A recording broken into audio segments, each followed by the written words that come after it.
By now, you've heard me talk about Prime Zero Prep, the full-service pre-fulfillment company I personally use. I'm excited because Brendan's given me a code for $50 off the sign-up fee to see if I can bring him a few more customers. Remember, the fourth quarter's here. Now is the time to expand your business. Use a prep company that you can trust, real partner in your business. They're located in tax-free New Hampshire, and that's a big deal. You want to remember that. They can help you with OA, wholesale, private label. Oh, they can also merchant fulfill some of those last-minute orders for you around the holidays.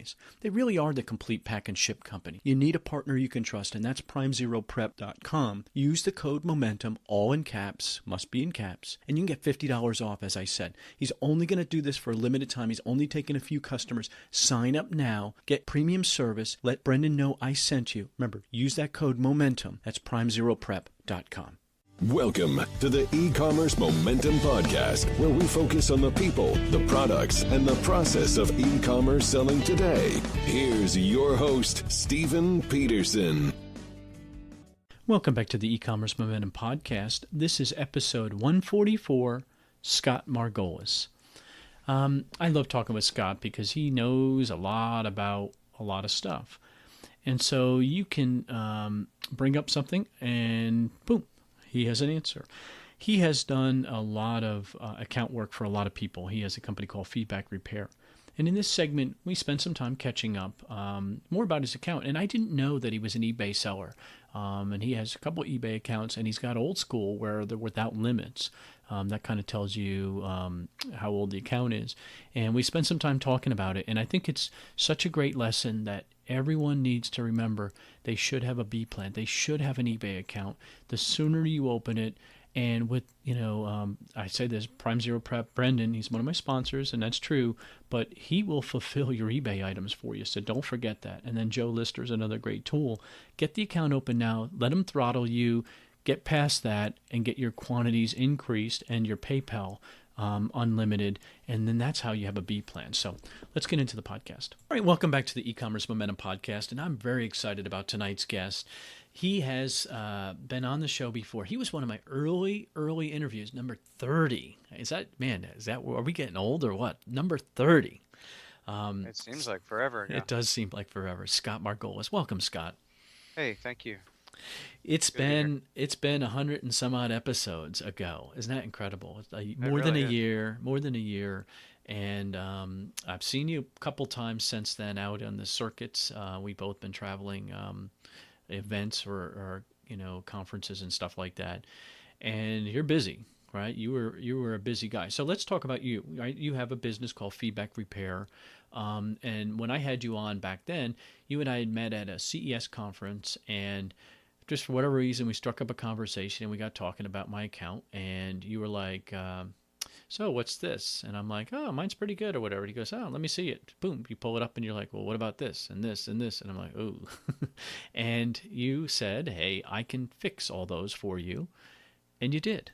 And I remember saying, okay, if you could fix it, I'm bringing you on my show. And you came right on my show because you fixed them. And it blew me away. I didn't pay attention to that stuff. I thought my account was in good standing, and it wasn't terrible, right? I don't know if you remember it because it's been a while, but you fixed it because that's your business, right? Sure. Yeah, absolutely. The only thing we didn't fix is your lifetime. We Right. fixed your 365. Yeah, you couldn't go back further or something like that because I had let it go for so long. When you have an older account, I have an account, my FBA account, I was selling FBA since 2011. So, the stuff there, I've never looked back at. And when you have as many SKUs as I have, you never can. I mean, in fairness, you really can't. And so I appreciate that. And you did, you followed through and did everything. And episode 30 is Scott's background, and you really can hear all about that because we dissected it and told some of my woes about my account back then. But they are not woes anymore because it's in good standing. So how are things going? So you are... Well, I mean, it's interesting to me. I didn't know this about you, that you're an eBay seller, an old Right. eBay seller, because you got a couple accounts. You got a big Amazon account, and then you had a big Amazon account, and then you have the business. Tell me about eBay. I'm intrigued about that. So I've got the two accounts. One goes back to 2000, and the other one goes back to 2002. They both have 100% feedback, and one of them is a top-rated power seller. The other one I just haven't done anything with in years. I finally went ahead and listed and sold something this week, just wanting to see if everything was in good working order there. But it's been very valuable to have those accounts. For most of the sellers that I help, they tend to get maybe 5 or 10% of their revenue from eBay. 5 to 10% of their Amazon sales, let's say. Yeah, that's about my And experience. I mean, I think that's about right, about 10%. and that's not universal. I think that tends to be the case for people who are primarily focused on Amazon. They're really not doing everything that they could to grow their eBay sales, and it makes sense that that's where their focus is because you can only do but so much unless you just have a really good team. Hmm. So, for them, sure that you could build out the eBay sales, it's just there aren't as many eyeballs there. And so for me, it's been a little bit of a liquidation channel. It's been a great place to sell one-off type of items, high value items, Hmm. things that just don't tend to do as well on Amazon. These are Or the maybe package got larger damaged, its. right? I mean, when you buy, I Yeah, buy a yeah, lot of that's wholesale. possible. I buy wholesale, and even when I get my wholesale items in, there's sometimes package damage, and I don't send it back. I just sell it on eBay, and to me, it's just Sure. easy. Yeah. Do did did you have eBay before you had Amazon? Oh yeah. Okay, Oh yeah. so that was I only started selling on Amazon in January 2012. okay. So eBay was your thing, and then but you've kept it, and I always tell people that it's a great B plan, and and recent this past 6 months shows that having a B plan is an important thing to have, and if the sooner you open that account, you're going to be better off because they will throttle you and PayPal will throttle you.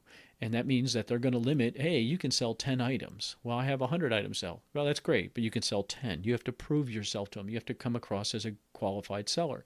And that Sure. takes time. And then after a while, I probably, like you, have unlimited, right? Right. I have no restrictions, never have. And it's just because we've been selling for so long.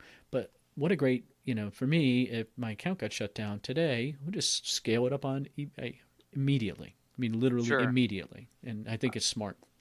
I mean, I definitely, when you say, a plan B or whatever, I mean, I think it's important to have that channel open and operating and functional and where you're picking up, sort of trust on the platform the same sort of way that you would with Amazon as far as feedback and your volume and that kind of thing.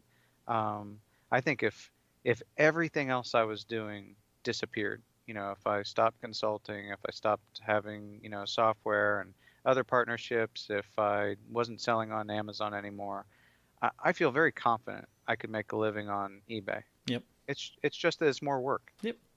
Yep. Yep. Yeah. And your fees are lower because you're doing more of the work and you're not having Amazon, but it's not that big of a difference. I agree with you because it's, you know, we have a large eBay business, but to scale it much larger would be very, very difficult without adding staff. I mean, it just gets to a point where it becomes a machine, right? It becomes, you got to keep feeding it. Where I can send, no matter how many cases I send to Amazon, for whatever reason, they can handle it. Well, I think one of the things you mentioned that I never did before, and I think if I were to jump back in and, go strong on eBay, I would contact somebody like Brendan at Hmm. Prime Zero Prep. Yep. Now that I understand that's the kind of thing that he could take on, I would send, the majority of my either large or high volume items to him to move for me, so I don't have to really touch it So again. Brendan at Prime Zero Prep does eBay fulfillment and merchant fulfillment. Oh, that's tough to say, right? So it's a big deal now that it's fourth quarter because getting toys to people last minute, when we all know what's going to happen pretty soon in Amazon, right? It's going to become a big machine, right? All of a sudden, things are going to take longer to get in. There's longer receiving times, right? You have to fight that. And the right way to manage that is at some point you're going to have to merchant fulfill some of the items. Send some in FBA, but in the meantime, keep your listing active and you merchant fulfill, right? And you keep that product going. And the beauty now that having a partner like Brendan is they will do either merchant fulfill for Amazon, well, for Walmart, for Jet, for any of them, but also Right. for eBay. And to me, that's something that we never had access to. Never before. And I just think, I guess there were fulfillment houses. I shouldn't say that. I don't mean it that way. But it's nice to have somebody who's in that business be able to handle that right away for you. I like that. One other thing that comes to mind, just to backtrack just a bit, you mentioned going back after aged feedback, Mm-hmm. like on your account for the lifetime, for instance. You can go after that. You can go after, 15-year-old feedback, and I've done that successfully before. It's just that it becomes a lot more difficult. And I was at 99% at that point. It was 99 and it didn't seem worth it, right? And that was your advice to me, That like, that was Steve, the it just yeah, didn't that was seem the worth it. difference. Yeah, yeah. Right. I get Yeah, that. it's just it'd be so it wouldn't be cost effective. Well, I think it's very cool that you have an eBay. I didn't know that. Do you do work for people on their eBay account too? I have at times. I don't get a lot of call for it, Okay. but when I do, I've been able to, for instance, have them tie me in on a conference call, right? So eBay normally when they call, they have you jump through a number of security hoops, which I'm thankful for.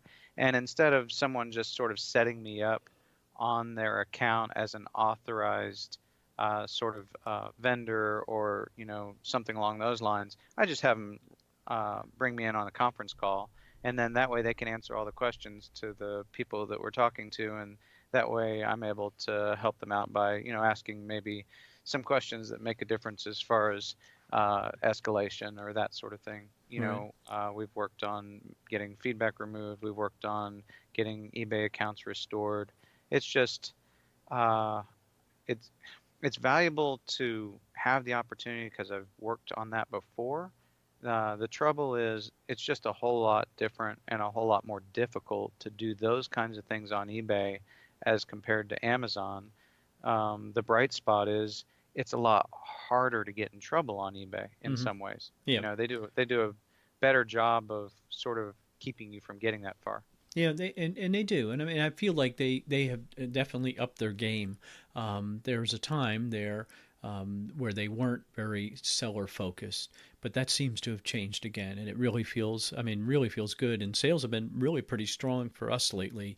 I see some people saying, "Oh, they're slowed down." Not in our world. I mean, we've really, especially since September, for whatever reason, it just started to click again, and Hmm. it's been exciting. So, all right, Yeah, I let's think take a they're definitely swinging back around. yeah, no, I think so, Becoming and more seller focused, and I think the changes they're making right now are good. I think they're trying not to compete with Amazon because they can't. I mean, I think they realize that market isn't their market to compete in. I think their market is different, and the quicker and sooner they adjust to that, I think they're gonna hold their peace. So, all right, let's take a break. When we come back, I want to talk about. I have some questions from a group, Andy Slamon's Amazing Freedom group, and I think they're really. I think you have a good perspective on them, or you will, and I just think that these are meant for you. You watch. Be right back.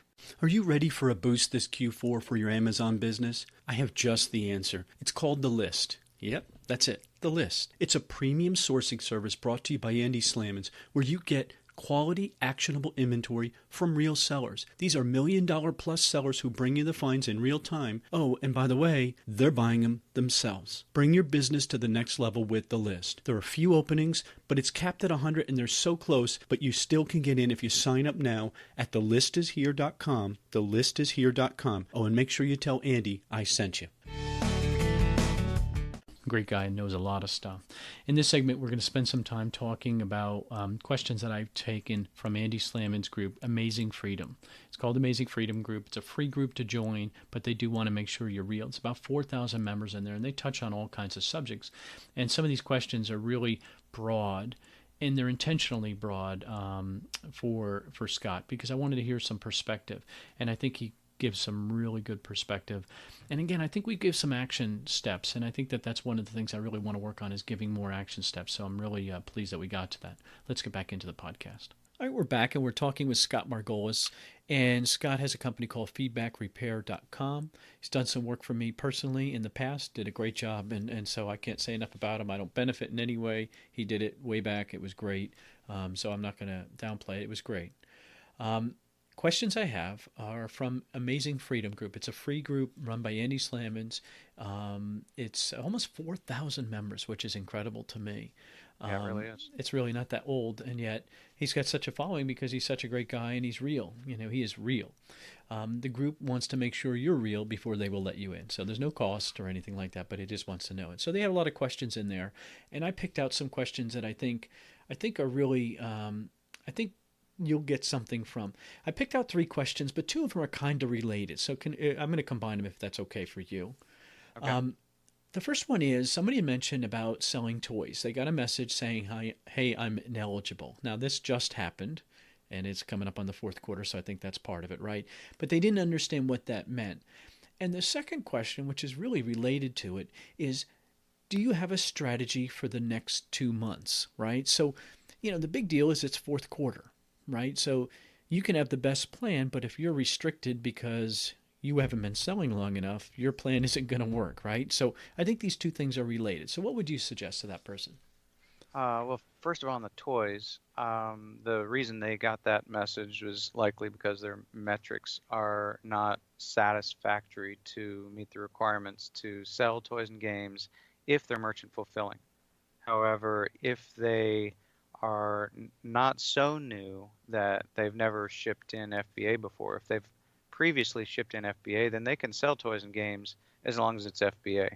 I've run into a number of sellers in the last couple of weeks who would be, it would be much to their advantage to be FBA, but they didn't realize that. I had to sort of look at their account and let them know that a lot of the problems that they've got right now are due to either their sourcing or the fact that they're just sort of not meeting all the standards that Amazon wants them to in the world of merchant fulfilling. And so if they could, one, change their sourcing, but 2, get into FBA, that's one of the best things almost anyone can do to not just improve their account health, but to improve their sales overall. It's such an easy thing to do, and it makes so much sense on so many levels. Well, let me ask you a as far question as there, though. So, okay, because this is a real question, you're talking about merchant fulfilling. Why would Amazon be so worried about someone's merchant fulfillment practices, right? I mean, why are they worried about that? I mean, let's look at toys and games in particular. There's a high level of customer expectation surrounding those types of products, particularly near the end of the year. So Amazon's primary concern is taking care of the customer, having satisfied customer experiences. And if they don't know you as a seller, then they don't know if they can trust you. Or if you have been selling and your metrics aren't measuring up, then they wouldn't want to entrust that with to you to do that fulfillment, make sure everything gets there on time, is pristine retail condition, that sort of thing. So, I mean, it makes sense to sort of have a barrier to entry. Yeah. It's the same sort of reason why they have gating for health and personal care, beauty, and grocery. You don't want just anybody to be able to randomly sell those products because there is such a high level of trust that takes place when you're dealing with something that's a consumable or that you're going to put on your skin. You simply can't afford to let someone you don't know, where the barrier to entry to begin to sell on Amazon was so low, almost anybody could sign up. They need to sort of protect their customers. Yeah, and let's face it, most people don't realize, even though they're buying it from you, they still think it's Amazon that they're buying it from. And so, A lot of the time, you're out sure. there representing Amazon, and they're saying, hey, we want you to represent us this way, period. There's no gray area. This is the minimums. If you don't meet the minimums, you're not eligible. I don't think Sure. it's unfair, and I think it's really fair for those of us who sell. We appreciate that because we don't want those unfair practices coming in and then not being able to compete with them. All right, Right. well, let's talk strategy then, because I think they're Okay. related, don't you? Oh, absolutely. I mean, everything it comes down to sourcing and strategy. It comes down to those 2 things, along with obviously cash. Cash is king. And I mean, there are so many people who would do so much better if they just knew a few key things. And some of those things I want to spend a lot more time educating people about, as far as how to protect their accounts. It's far more interesting to me to help people grow their businesses and for them to know what they need to know to not do the things that would likely cause their accounts to become, jeopardized, where we're starting to deal with ASIN reinstatements or account reinstatements, those sorts of things.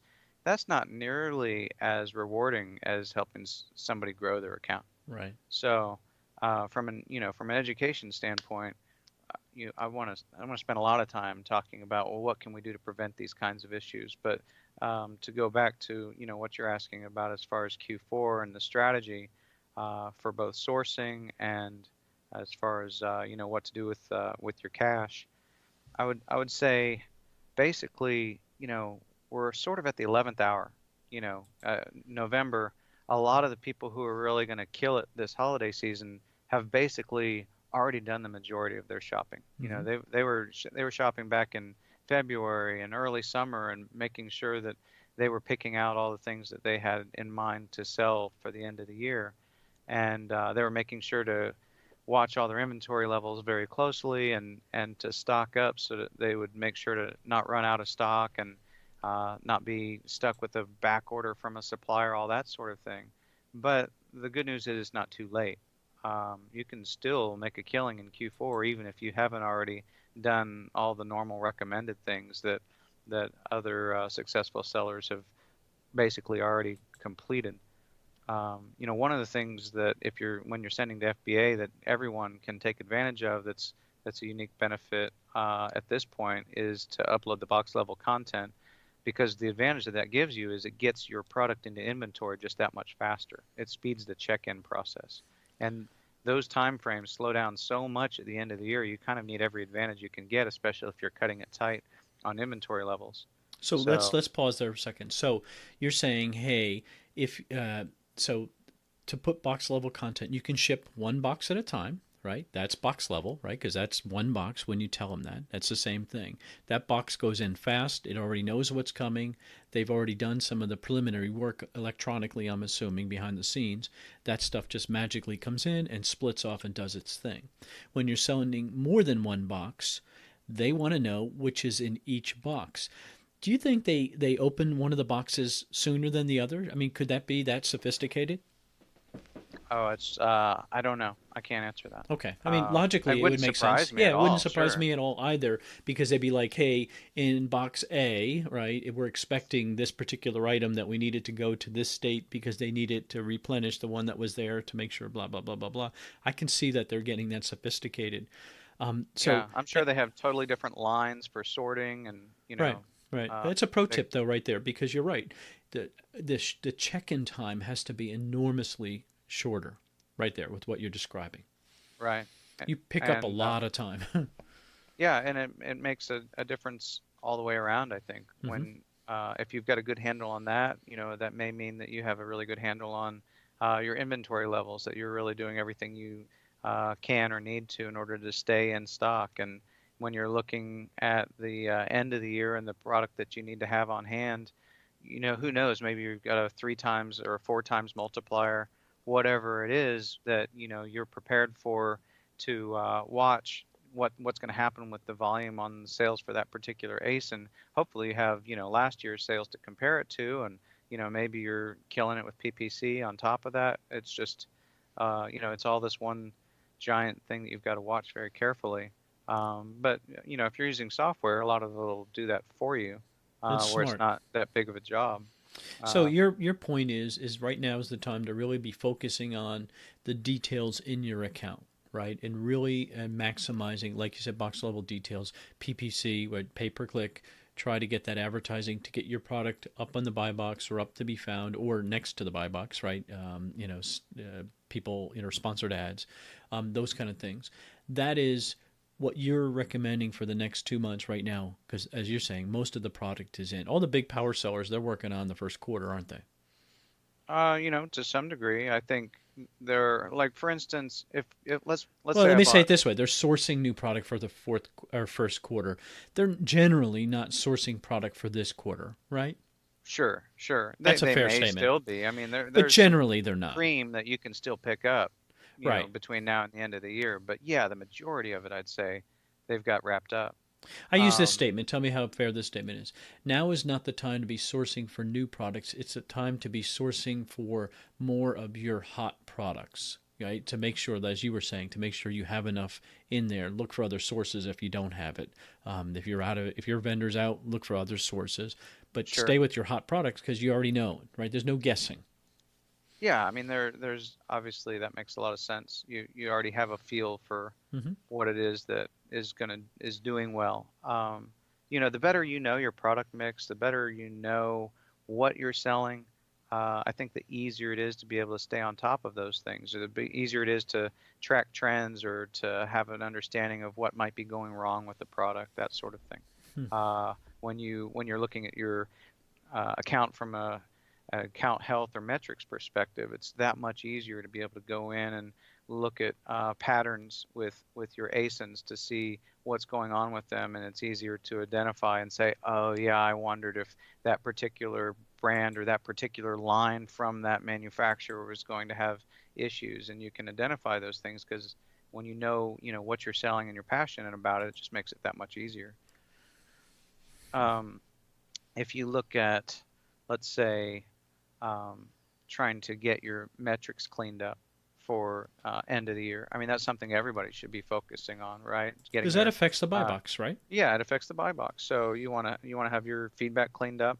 You want to tweak your templates in your proactive feedback request software and tweak those for the end of the year. Maybe you want to tweak the timing a little bit. Maybe you want to tweak what you're saying so that it's specific to the kinds of things that people might be experiencing as far as shipping delays or things having to do with gifts, all that sort of thing.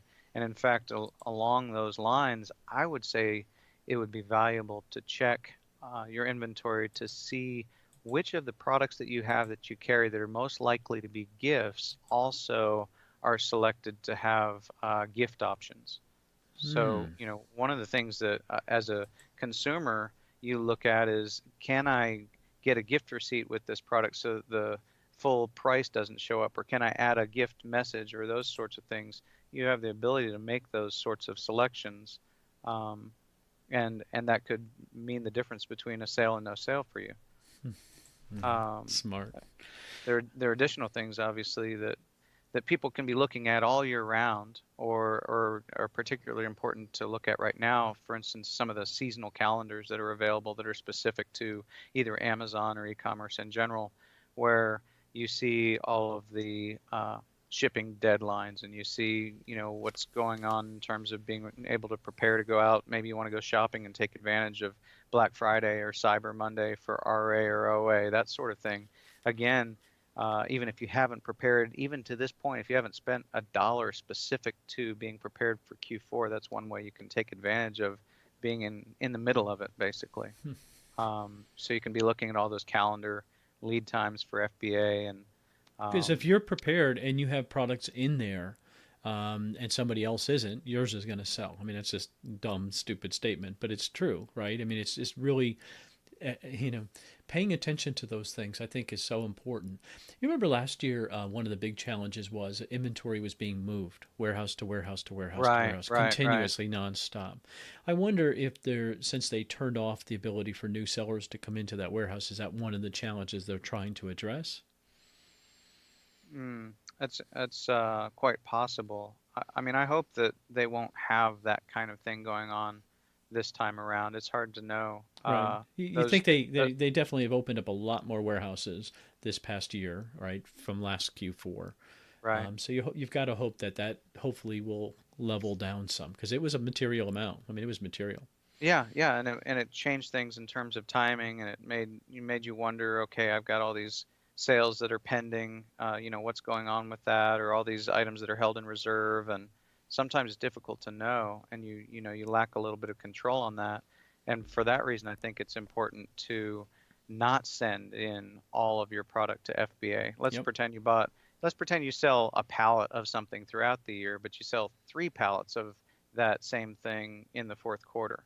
So for the fourth quarter, you prepare and you buy 3 pallets, but I wouldn't recommend sending all 3 pallets necessarily to FBA.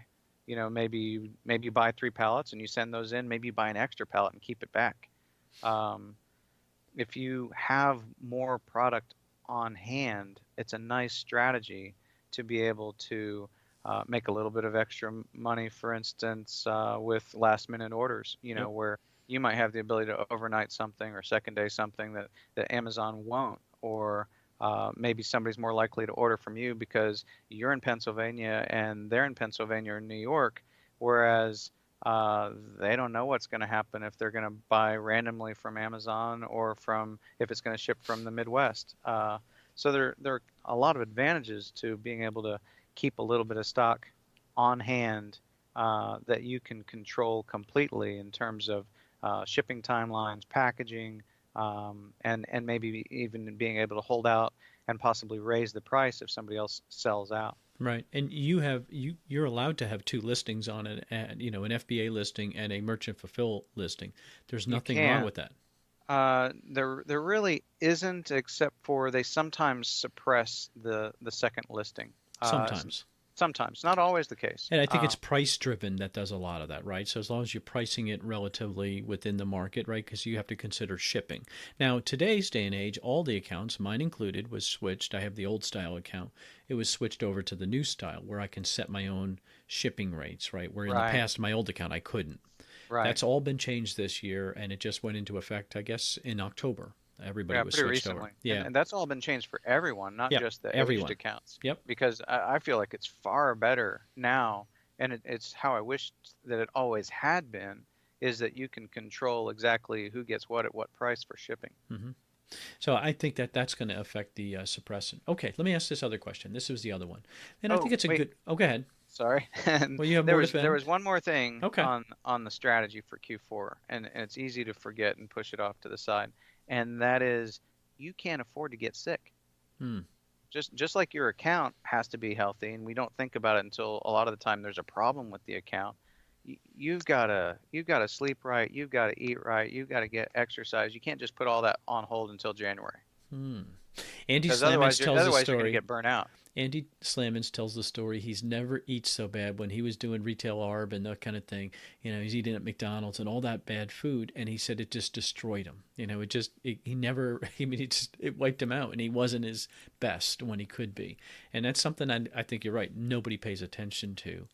So that's a really important point. I like it. Yeah, I mean it's easy to do. You think, oh, I'm going to Oh sleep when yeah, I die. yeah. It's just That's what everybody says, it's right? it's such an easy way to shoot yourself in the foot. If you get sick, you're kind of smoked. Yeah. All right, here's the second, well, kind of the third question. What's the advantage? And it's a really generic question. I apologize for that, but I think it's important. What's the advantage of doing private label on Amazon? I think this is somebody who's like, what's all this talk about private label? Why would I want to consider doing it on Amazon? You know, I I always encourage people to find their passion and find their niche, really focus on where their areas of expertise are, and you get to do that more than ever with a private label, because I mean I look at it as an opportunity to take something from concept to completion, and you get the satisfaction from that, and you get the satisfaction of being able to improve a product. You can look at all of the positive reviews of something that's maybe somewhat similar and make sure that your product has all the positive reviews of any similar products and that has none of the negatives. You've got to answer those questions, and it allows you to bring a product to market that is truly valuable. It truly answers people's needs and concerns and is a whole lot of value that you get to design, you get to brand, you get to have total control of the listing, you have less buy box competition, you have total control of the packaging, of the sourcing. You can have the best quality available. I mean, it makes all kinds of sense to me to take a product and add an extra dollar to it, because that dollar goes so far into creating additional value, whether you switch something from plastic to stainless steel, or whether you switch it from plastic to some other higher quality, more durable metal, or carbon fiber or whatever. It just doesn't seem to cost that much to make those sorts of improvements, and you get to create something that you're proud of, that's enduring, that makes a lot of sense for you to own personally. And in the process of doing that, of building something that's authentic, that's valuable, you're building a company that's scalable and saleable, where It's you can get real. your product into multiple channels. Right. It's not just this sort of strange paradigm of what's going on with Amazon today. It's something that's like you are building a real business that's far more significant than a simple product. It's interesting you say that about other channels.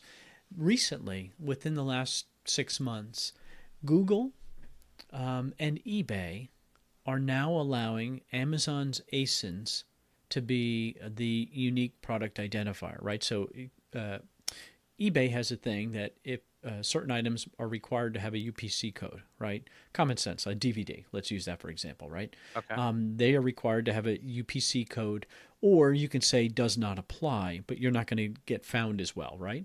Right. And that's their goal, is to help improve the searching feature, right?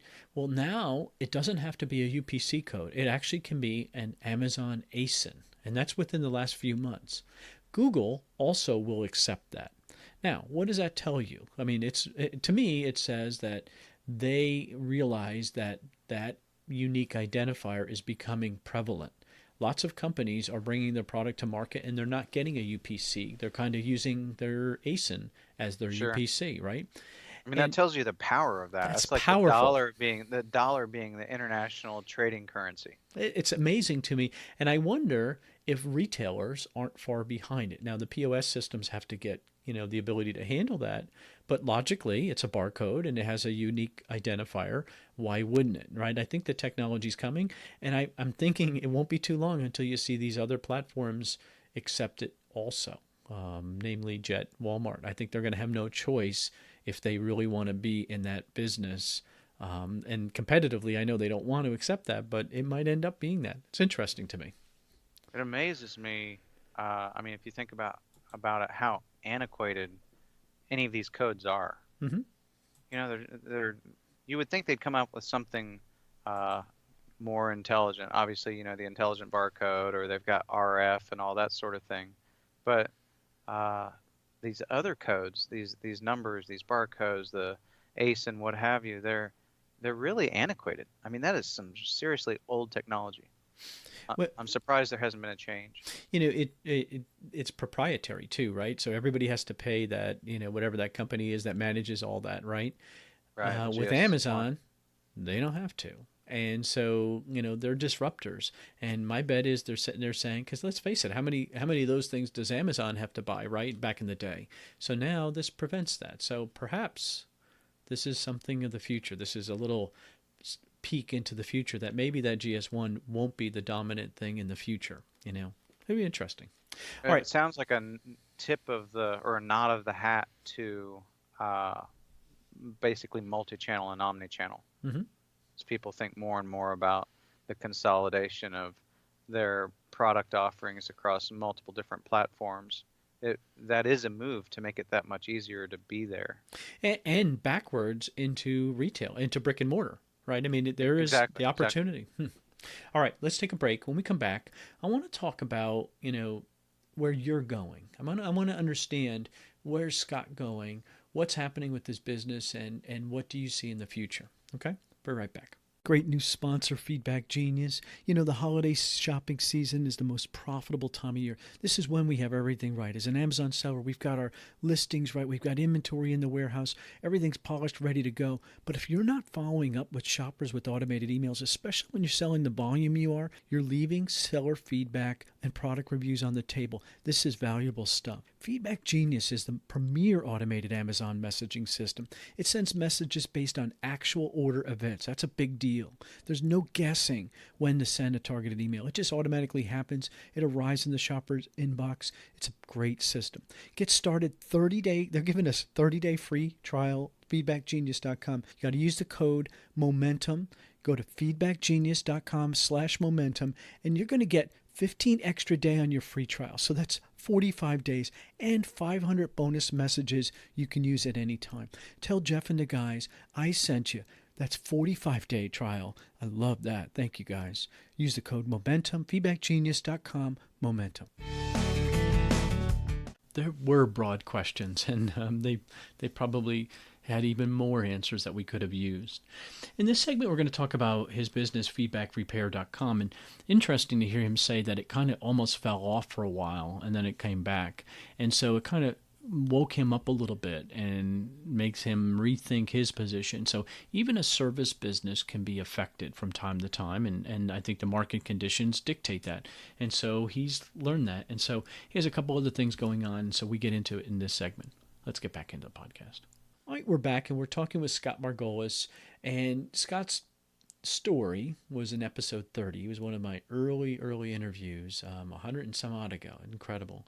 And his story is a really great story, how he ended up where he is. We touched a little bit on it tonight. But you have a company called Feedback Repair, and I don't benefit in any way. I don't want anybody thinking that I'm pumping up his service for any reason. He helped me out way back, and I appreciate it. But it's a real service because these are issues. I didn't pay attention to it. I had too much going on. I needed to buy time, as Harvey Specter calls it. And so I had Scott do some work for me. You're still in that business. How is business? You know, everything, the phone lines blew up today. I think somebody was sending me a dramatic amount of traffic.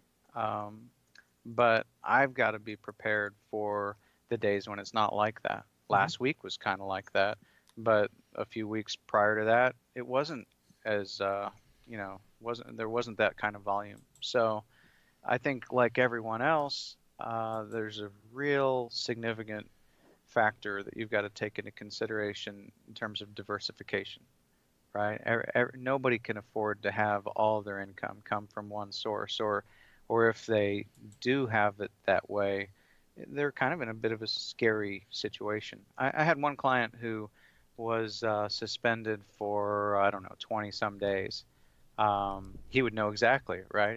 He would say, oh yeah, it was 25 days. It was the worst period of time I can remember. He was losing $15,000 a day every day he was suspended. Wow. How did he recover from that? Well, thankfully he had some reserves.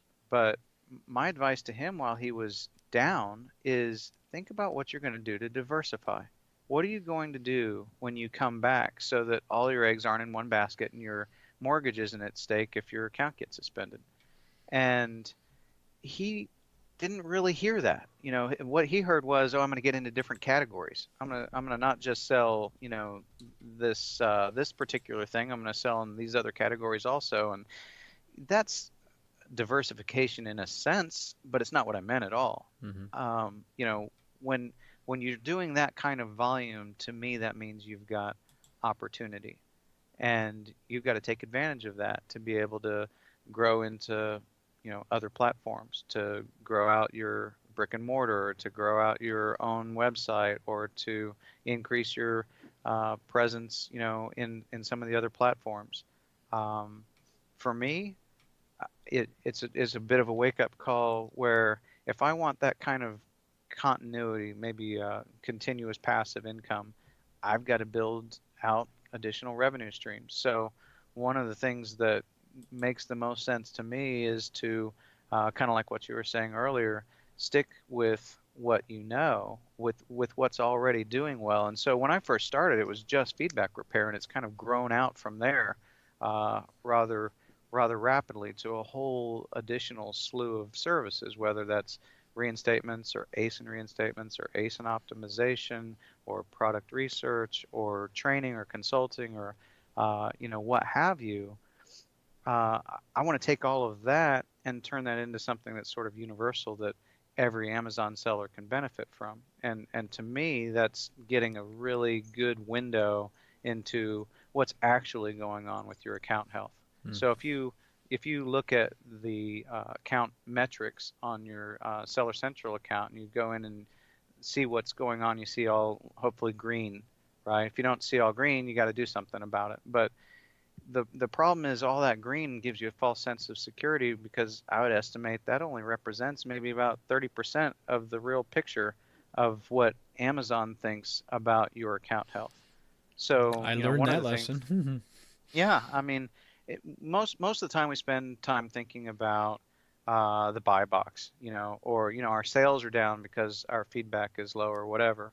But that's really just not the whole picture. So you end up, maybe things aren't as healthy as they need to be, or you're not doing all the right things if you get a performance notification or an inauthentic claim or a rights holder complaint, all those kinds of things. Every single one of those needs a very specific action taken in order to protect your account. And I want to put together something that allows someone to see all of those things at once and gives them warning notifications. It's the kind of thing that you could take that software and run a report and provide it to a service provider, make it that much easier for them to help you in the case of where you might need help with a ASIN reinstatement or account reinstatement, that sort of thing. It's the kind of thing that maybe it's valuable enough, maybe it's accurate enough, you could actually give it to a bank to let them know this is one of the ways that you can assess the health of my account if you're going to, lend me money for something.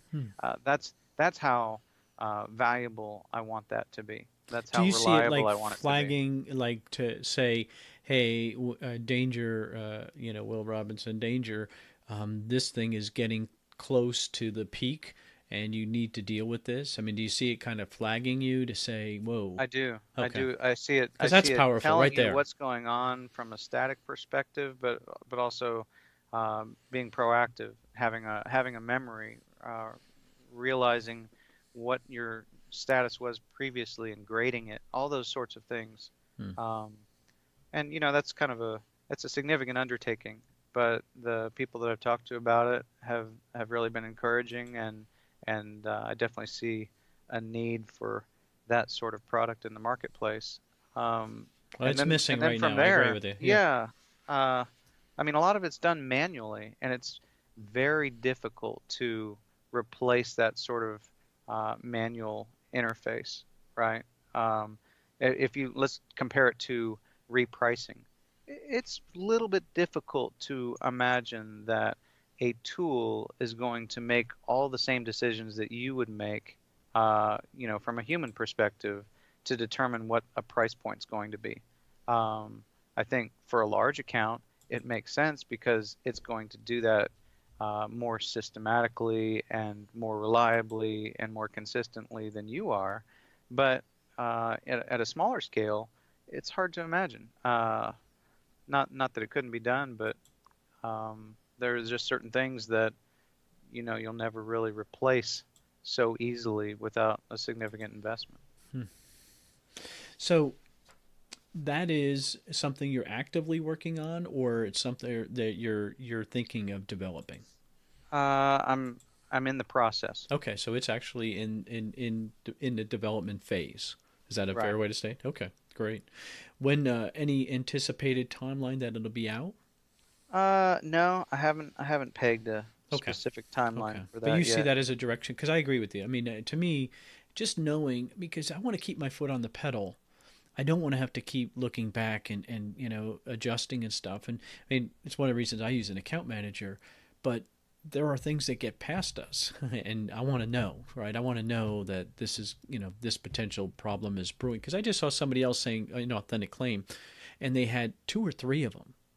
And Right. I'm thinking, didn't you know that? Well, no. I mean, in fairness to them, I mean, let's face it, we're busy. We got one, okay, or we missed the email or whatever, and you just moved on. And so it can happen. I can see how it can happen. So some ability to kind of keep your finger on the pulse at a moment's notice is a big deal, and that would be very useful. I would definitely say so. I mean, it's kind of like going on a road trip and you're in the middle of nowhere and it's the winter and it's freezing and it's dark and you ran out of gas. It's a I problem. mean, nobody wants to be in that That's position. a problem. You want that warning light to come on saying, hey, you're getting low on gas, right? And you want to start thinking. I hate when that light comes on in my car, but I appreciate it that comes on because clearly I'm not paying attention to it. So it's a fair that's a good example. I Um, would say, along somewhat along those same lines. Obviously I'm a service provider when it comes to account reinstatement or ASIN reinstatement, but I'm only aware of perhaps, let's say, 6 entities that are in that space professionally. And I I want to say that there's a whole lot of bad information out there, especially, wisdom of the crowd and various groups and that sort of thing. And if you get in a position like that, you would just be so much better off hiring a professional. I'm not waving my flag saying hire me, but you just are in such better position if you hire a professional to do that for you, especially in Q4. You just can't afford to take a risk following what somebody else did, because the fact of the matter is, just like there is no sort of pat strategy for any seller to follow to make sure that they're going to have success with their account, it seems to me that every single strategy for every single seller should be somewhat different. There is no such thing as a template to respond to some of these types of performance notifications. You really need to have that be done by somebody who has been there before. That's smart too. What about conferences and events like that? I noticed you go to a lot of them, right? You attend a lot of them in some format. Some you speak at and that kind of thing. What has that done for your business? Oh, it's been really valuable on a number of levels. You get to meet a lot of great people, and you get to learn quite a bit, whether it's from the people that you're talking to, out in the hall or after events or during events or what have you. Um, it's just great to sort of open your eyes. It's kind of the same thing as if you grew up in a small town and never left it. You've got to get exposed to what other options and opportunities are out there, what other people are doing. I mean, it's a great eye-opening experience. I've talked to a number of sellers lately who've never been to a trade show before, and it's not that everybody has to go. Some people can kill it from home, or using a VA or something along those lines, where somebody's doing product research for them. They don't ever have to go to an actual trade show, but there's so many advantages when you do. Basically, when you place that order at the trade show, you you just jump through all these different hoops all at once. Right. You eliminate all these different barriers to entry, and you stop the process of having to fill out this form and that form and get trade references and You uh, basically place your order right there on the yeah, spot. that's it. I mean, it's just like going to a retail store. You see this, you place the order, you pay, or give them basically a slip that they're going to follow up with you afterwards with the purchased order that you placed, and you're in their system. It just doesn't get any easier than that. Besides the fact that I really like, you can touch and see and Yep. feel the product. You get to see how it's made. You get to see what the people that you're going to be working with, what your You partners look are them in like. the eyes, right? You get to Yeah, look at them and shake a hand and say, hey, this is now our relationship. It's a different relationship than just one over the phone or an email, for sure. absolutely. And obviously you don't have to do that. You can do all your sourcing remotely, and that's fine. Um, but I tell you, when I meet the people that I've met either over the phone only or maybe Facebook only, when you meet them in person, it changes things. It Hmm. changes the dynamic. I remember your story.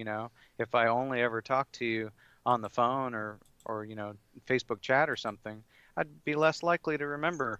What are your pain points? Where are you coming from? What are the things that I could be doing that would be most helpful for you? Love it. All right. So, one thing I advise people is that if you are at a conference and Scott is there, please approach him. He's very approachable. He's always going to be wearing that shirt, feedbackrepair.com. He always wears it, and it stands out. But you know what? You're there to talk to people, and you're not selling them something, and I always appreciate that. All right, so if somebody has a question, they want to reach out to you, I'm going to put feedbackrepair.com. They can reach out to you there. Facebook message, any place else they can get in touch with you? You could put my email out there. You could put my cell phone out there. Whatever you want to. No, the Facebook message and feedback repair are the two main ones, right? Okay. Okay, okay. Man, No, I mean I get messages every which way. I mean, I've got clients who text me. I've got clients who send through Hangouts. I don't really care. I want to put as much out there as possible so that I'm accessible. I had somebody contact me last night at midnight because his account had been shut down, oh gosh. and so I was able to help him out, and I think he was able to make some progress today. this isn't the time of year when you want your account shut down. It's a big And deal. yeah. So, I mean, I try to be as accessible as possible within reason. Okay. All right. Well, I'm going to put that out there. Man, the last thing I ask for, and I usually ask for one more. All right. So I want you to give me one nice, short, succinct, somebody can put in their business today to move their business forward. We already talked about a zillion of them, but I want one more that somebody can do other than networking. Don't say that. That they can put in their business today to help move them forward. I would say it would be really valuable to learn something new at least once a week. So whether that's maybe reading some newsletters, maybe that's listening to a podcast, attending a webinar, do something to improve your knowledge or expertise, grow your expertise at least once a week. Smart. Okay. Scott, I wish you nothing but success. I appreciate you coming on again. I can't wait to hear next year how things have gone for you this year. I just wish you nothing but the best and can't wait to see you hopefully in March. I'll be seeing you hopefully. Take care. Hey, thank you. Appreciate it. Thanks for the time. This episode is sponsored by me. Yes, I'm sponsoring my own podcast. This is the Ecommercemomentum.com is actually sponsoring it. It's because I've been able to get the new website up. Not finished by any stretch, but I had to get it up because the player is so much better. You really want to go check out the player. It lets you do so many cool things, including Clamor. And if you don't know what Clamor is, once you try it, you will love it. You can take snippets and send them to somebody else. It's very cool. But I've also added a blog page, and I had my first post up, and they're just short thoughts that I have. I wrote 19 of them when I was on vacation, just different things that I think I'm hopefully going to provoke some thought and get you thinking about really investing in your business, because I think it's time to invest in this lifestyle business, but I want you to invest in your life. And some of these things are going to be about life. Some of these things are going to be about reducing touch points, things that, are on my mind, and I talk to so many people, they're on their mind too. So I think there's some benefit there. So ecommercemomentum.com, when you sign up, you will get 25, here's my big sales pitch, 25 things you can outsource in your business. I think most of them will be intuitive. There's a few there you might say, I didn't even think I could do that, but you can, and I give you a list of different things, all free. And I just hope you sign up, because then you'll receive notifications when I do post a new blog post or when I have a new episode coming out. These episodes, 2 a week plus some blog posts, I put out a lot of content. I really hope you enjoy it. Again, if you see somebody that you think is worth me interviewing, send me a note, private message me, and I'd love to talk with them. Ecommercemomentum.com is the sponsor. Take care. Great interview. My advice again is if you see him at a conference, go up and talk to him. Great guy, very approachable, always has his shirt on, feedbackrepair.com. I think you're going to learn something, and again, it's another point of connection. So if you have a question, you can say, hey, Scott, what is this? And that's always important to have. So I blog out at ecommercemomentum.com, ecommercemomentum.com, where you could subscribe, and then you hear about when I send a weekly newsletter out when there's new episodes out, and also when there's a new blog post out. ecommercemomentum.com. Take care. Thanks for listening to the E-Commerce Momentum Podcast. All the links mentioned today can be found at ecommercemomentum.com under this episode number. Please remember to subscribe and like us on iTunes.